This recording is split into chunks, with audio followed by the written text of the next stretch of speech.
Hey everybody, welcome back. First off, hope you enjoyed that new intro. That was a fun little thing I decided to make when I didn't really have any watches to review. But we're back. I also hope you enjoyed the little montage at the beginning, trying to work on getting people to stick around longer. On that note, going to get this out of the way right away. Please subscribe, please like, please comment. We're so close to that 1,000 subscriber mark. Really would help me a ton. So today's watch, I'm sure as you saw it in the thumbnail, is one that producer Michael reviewed. Well, not really reviewed, but he owned it, and he kind of went over it. It's this Richard Mille-like watch called a Pin Time. Not really anything too special packaging-wise. It comes in this super generic China-made kind of box. Got this off Amazon, not AliExpress. It does come with a little manual, but inside... let me show you quickly. Sorry, hitting everything here. You can tell it's not really the watch, so none of those instructions really do much. But the first impression of this watch right off the bat is it is really damn heavy. I don't have a scale for weighing this kind of stuff, but the website for it says that it is 120 grams. So that's pretty great. Also, the first thing that really sticks out to me, though, is the surrounding outside of what I guess is somewhat of a bezel. It's not really of use where all the screws are. It does look like they went for kind of a brushed finish, but it really just kind of makes it look scratched. I don't really get a brushed or any sort of weird kind of also a blemish right over here that I didn't put on it. That's kind of how it came. You could see like a little dent there. But I think it looks more scratched than brushed or raw metal. I'm not really sure what they were going for. I'm also not a huge Richard Mille aficionado, so I'm not really sure what this watch is supposed to be a homage of, but it's definitely that kind of Richard Mille look. Producer Michael said in the video that the bracelet strap was very reminiscent of his actual Milles that he has. To me, the bracelet feels like total crap. It's very hard rubber, hard plastic. So if that's what they actually feel like, that's kind of shocking. Also, I thought that Richard Milles were supposed to be super light, and this is a really heavy watch. So that's kind of surprising to me. Specifics I'll go over right off the bat here.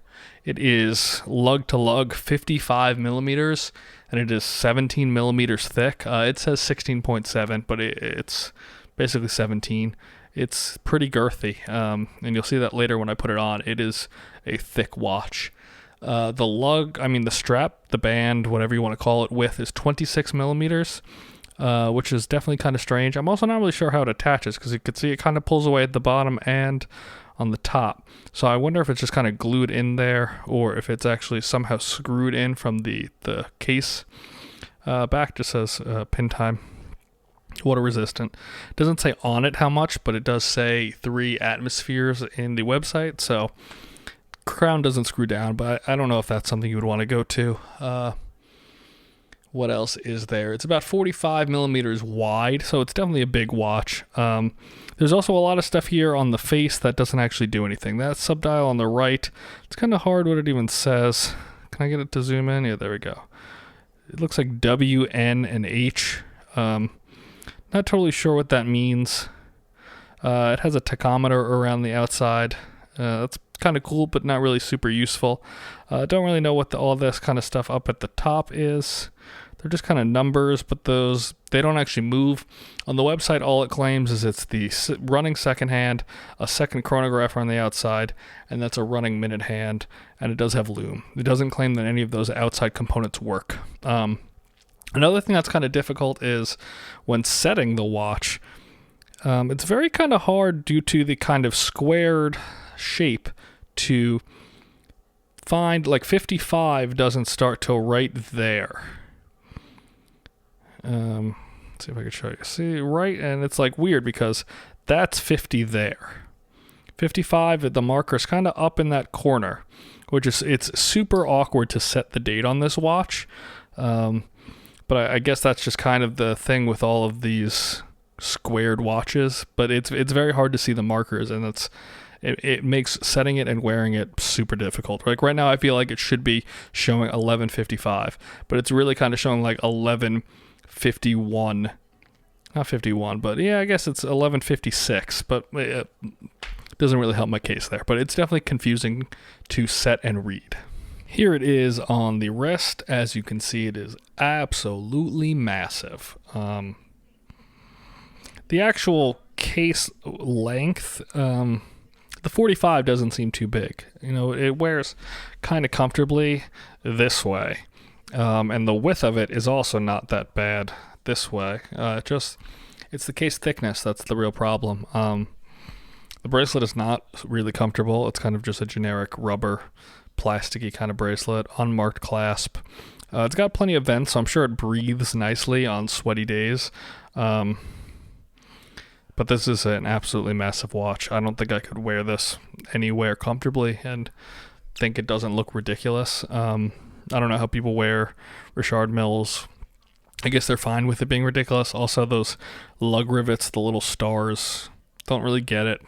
Don't really love it. But also, for $35, I think that's what it included shipping. It was like $29 on Amazon.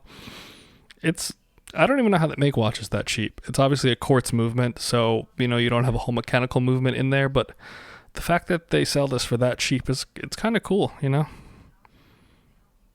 Yeah, it's massive on the wrist, but, you know, some people like that. So here's the Lume. It's just the hour and minute hand. It's really nothing special, and it doesn't really last an overwhelmingly long period of time, but I don't know what else you would truly expect from a $30 watch.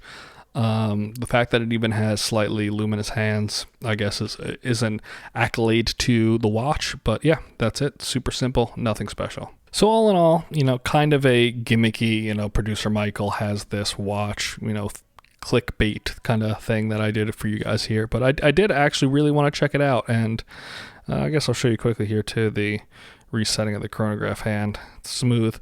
These buttons don't really feel like buttons. See, it's hard to know when you actually clicked the button. Still haven't clicked it. Okay, so yeah, it's what you would expect to be for $30-something. I honestly don't think in a crowded bar with the lights off, people won't realize you're not wearing a Richard Mille. So if you're looking to kind of pass it off as one, go for it, man. $30, not bad. But it's obviously not a watch to buy and wear if you're not just trying to have that kind of clout. So be aware of that, and maybe I'll check out a few more of these pin times. They have a lot of kind of homages, and see if any of the other ones are kind of better. But this is what you would expect for $30. Quality is not great. It doesn't really work that well, and it's not really a great design. But obviously the design is not their fault. They're trying to copy something more famous. But yeah, it is what it is. Don't think producer Michael wears this, and I probably won't wear it either. See you guys next time, and hopefully I'll have something a little cooler. See ya.